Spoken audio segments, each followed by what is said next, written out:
नमस्कार, मी प्रतीक्षा. DNA मराठीमध्ये आपलं स्वागत.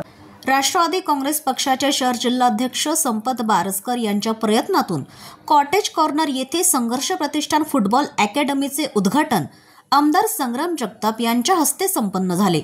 विद्यार्थ्यांना बालवयातच शिक्षणाबरोबर खेळाचे चांगले प्रशिक्षण मिळणे गरजेचे आहे. आता क्रीडा स्पर्धेमध्ये देखील करिअर करण्याच्या विविध संधी उपलब्ध आहेत. तरी विद्यार्थ्यांनी आपल्या आवडीच्या खेळामध्ये करिअर बनवण्यासाठी ध्येय निश्चित करून जिद्द, चिकाटी आणि मेहनतीच्या जोरावर यश संपादन करावे. आजचा विद्यार्थी हा टीव्ही, मोबाईलवर गुंतला असल्यामुळे त्याची मैदानावरची आवड कमी झाली आहे. विद्यार्थ्यांना पुन्हा मैदानांवर आणण्यासाठी क्रीडांगणे निर्माण करणे गरजेचे आहे. याच पार्श्वभूमीवर यावेळी राष्ट्रवादी काँग्रेस पक्षाचे शहर जिल्हाध्यक्ष संपत बारसकर, माजी नगरसेवक डॉक्टर सागर बोरुडे, सामाजिक कार्यकर्ते गिरीश जगताप, राहुल कातोरे, किरण बारसकर, सुहास करंडे, महेश गलांडे, मयूर टेमक, शशी गायकवाड, संदीप दरंदले, घनश्याम सानप, धीरज लोणारे आदींसह पालक, खेळाडू आणि प्रशिक्षक मोठ्या संख्येने उपस्थित होते. माध्यमातून नवीन फुटबॉल ग्राउंड या ठिकाणी सुरू झालंय. त्याचा उद्घाटन समारंभ आज आपल्या सर्वांच्या उपस्थितीमध्ये संपन्न झाला आणि या संघर्ष प्रतिष्ठानचे मार्गदर्शक व राष्ट्रवादी काँग्रेस पक्षाचे जिल्हाध्यक्ष संपतदादा बारसकर, मंचावरती उपस्थित असणारे नगरसेवक सन्मान्य डॉक्टर बोरुडे साहेब, सन्मान्य फिलिप, आताच आपल्या बऱ्याच लोकांचे मान्यवरांचे मनोगत झाले आहे. मी फार वेळ आपला घेणार नाही, कारण की अनेक कार्यक्रम सातत्याने सकाळपासून सुरू असतात आणि संपतदादाचा मला सारखा फोन सुरू होता की अंधार पडण्याच्या अगोदर आपल्याला कार्यक्रम संपवावा लागेल, तुम्ही लवकर पोहोचा. शहरामध्ये काम करत असताना आता हा जो परिसर आहे हा अगदी काही दिवसापूर्वी, काही वर्षांपूर्वी हा परिसर लोकवस्ती म्हणून शहरामध्ये समाविष्ट झाला. आता या परिसरामध्ये आपण जर हुंडेकरी लॉनला आलो तर अगदी आठरे पाटील पब्लिक स्कूल दिसायची आणि इथं लोकवस्तीत नव्हती, कुठलंही घर नव्हतं, कुठली बिल्डिंग नव्हती. पण या 5-7 वर्षाच्या कालखंडामध्ये इथं सगळ्या इमारती उभा राहिल्या. तुमच्यासारखे लोक इथं राहायला आले, रहिवासा करता आले आणि मग संपतदादांनी पुढाकार घेतला की आपल्याला या भागामध्ये मोठा विकासात्मक कामाचा निधी लागणार आहे आणि त्या निधीच्या माध्यमातून आपण पाहतो की आता बरेचसे रस्ते या भागामध्ये कॉन्क्रीटचे झाडले पाहायला मिळाले.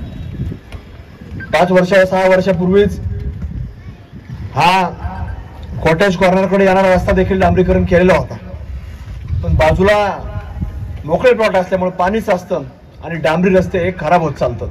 त्यामुळे तो संपदारात तो रस्ता पुन्हा दुरुस्तीला आला आणि म्हणून तात्पुरता आपण पॅचिंग करू, पण पुढच्या काळामध्ये आपल्याला जसं आपण अंतर्गत रस्ते कॉन्क्रीट केले तसे सगळे रस्ते आता आपल्याला बाहेरचे देखील हे कॉन्क्रीट केल्याशिवाय पर्याय राहिलेला नाही. त्यामुळे हे सगळं कार्य करत असताना आज रस्ता असेल, ड्रेनेज असेल, पिण्याची पाण्याची व्यवस्था असेल किंवा स्ट्रीट लाईटची व्यवस्था असेल, हे सगळं करत असताना आज क्रीडा विषय देखील तितकाच महत्वाचा आहे. कारण कोविडच्या काळामध्ये आपण पाहिलं की सगळे बरेच लोक कोविडच्या काळानंतर आता मैदानावरती जायला लागले, फिरायला जायला लागले, वॉकिंगला जायला लागले, कोणी जिमला जायला लागले. पण बरीचशी लोक जिमला थोडं नवीन ऍडमिशन घेतात, पैसे भरतात, पण थोडे दिवस गेले की कंटाळा करतात, परत काही जात नाही. पण नाही गेले हरकत नाही, पण असे जे आपल्या परिसरामध्ये छोटे मोठे जे ग्राउंड झालेत तिथं का होईना आपण कुठेतरी गेलं पाहिजे. सातत्याने आपण कुठेतरी एक सराव आपला असला पाहिजे आणि त्यामुळे चांगल्या प्रकारे संपदाचा निर्णय घेतला आणि आपल्याकडे एक चांगलं फुटबॉलचं मैदान ह्यात आपलं सुरू केलेलं आहे. आज मैदानावरती जाण्याची आवश्यकता काय आहे आपल्या सर्वांना माहिती आहे की आता मुलं मोबाईल दिल्याशिवाय जेवत नाहीत, टीव्ही समोर बसवल्याशिवाय जेवत नाहीत. असे अनेक वेगळे उदाहरणं आपल्याला पाहायला मिळतात.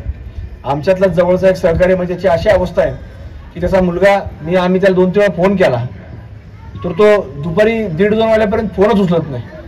एक दिवशी मला तर भेटला, म्हणलं तुझा फोन कुठं असतो, तू परत नंतर करतो, दुपारनंतर करतो, काय सकाळी कुठं असतो तू. त्यांना आता मला सांगता येत नाही माझी काय अडचण झाली. म्हणजे काय झालेली आहे, त्यांच्या घरात जे काही त्यांचा मुलगा आहे तो आता किमान 12-13 वर्षात झाला, पण तो म्हणला एवढ्या 2-4 वर्षामध्ये जसं तो सातत्याने मोबाईल पाहायला लागला, त्याला काहीतरी एक वेगळं तिने आजाराचं सांगितलं की जर त्याला रात्री तो एकटा जर सुटला, त्याला एकटा जर त्याच्याकडे लक्ष नसलं, तो एक तर रात्री झोपत नाही म्हणे आणि तो घरामध्ये जर आम्ही याचा कदाचित जर संध्याकाळचं कोणी घरात नसलं, काही जर अडचण झाली, तो घरामधली एक सुद्धा भांडं वरती ठेवत नाही. म्हणजे अगदी फ्रीज सुद्धा तो खाली पाडून टाकतो, टीव्ही खाली पाडतो. म्हणजे घरात कुठल्याही डब्यामध्ये काही धान्य असेल ते सुद्धा खाली तो म्हणजे घरामध्ये सगळं टाकून देतो.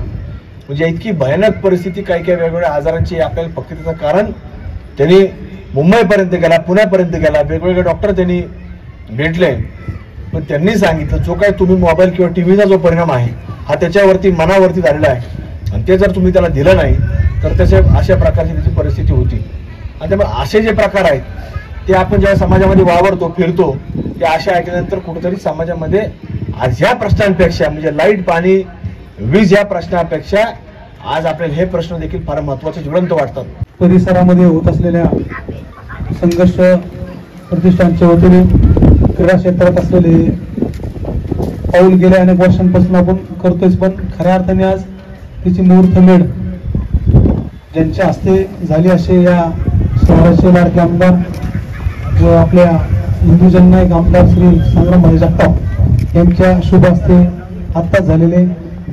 बाकी मंचावर उपस्थित असले सगळेच माझं मनोगत व्यक्त केल्यानंतर आमदार साहेब जे काय असतील सगळ्यांची नावं घेतील या आशेनं, कोणाचंच नाव मी घेत नाही, त्याच्यामुळे मी सर्वांची दिलगिरी व्यक्त करतो. आज आपल्या संघर्ष प्रतिष्ठान मार्फत जे आपण फुटबॉल ग्राउंड आपण इथं तयार केलं, तर ज्यावेळेस 5 वाजता 5:30 वाजता ज्यावेळेस इथं मी आल्यानंतर सगळ्या ज्या मुलांशी संवाद साधला, त्यांना सगळ्यांना भेटल्यानंतर मी विचारलं की जे कोणी भेटले ते कोण कुठं राहतं, तर बऱ्यापैकी जे लोक आहेत हे जवळपास नंदनगर मधले आणि आजूबाजूच्या परिसरामध्ये. तर मग त्यांच्या भावनेतून एक गोष्ट लक्षात आली की मुलांना खेळायची मनापासून इच्छा आहे, पण त्याला ग्राउंडच नाही.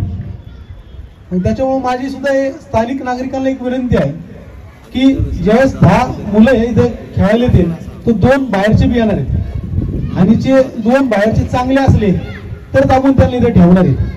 जर खराब कोणी बाहेरचं कोणी आलं तर त्याला बाहेर पाठवायची संपूर्ण जबाबदारी आमची आहे. त्याच्यामुळे स्थानिक नागरिकांनी आपल्या लेकरा बाळांना खेळून नाही आणि आपण सुद्धा घरातले जे ज्येष्ठ मंडळी आहेत त्यांनी सुद्धा या ठिकाणी या ग्राउंडवर यावं. त्याचं कारण सांगतो की हा जो ओपन स्पेस आहे हा जवळपास 1 एकरचा ओपन स्पेस आहे. याच्या सगळ्या बाजूनी आपण वृक्षारोपण करत आहोत आणि सगळ्या बाजूने आपण तारेचं कंपाऊंड करत आहोत. अशाच प्रकारचे जवळपास प्रभागामध्ये 10 ओपन स्पेसला अंदाजे एक 8-5 दिवस, 1 महिनाभराच्या आत आपण माझी वसुंधरा जे अभियान किंवा माझी वसुंधराचे जे आपल्याला अहिल्यानगर महानगरपालिकेला पैसे आलते तर त्याचा जो निधी आहे तो निधी आपण आमदार संग्राम जगताप यांच्या मार्फत आपल्या भागासाठी जास्तीत जास्त उपलब्ध केलेला आहे आणि त्याच योजनेतून हे आपला प्रकल्प झाडांचा मार्गी लागत आहे. प्रतिनिधी मुंतजीर शेख, DNA मराठी, अहिल्यानगर.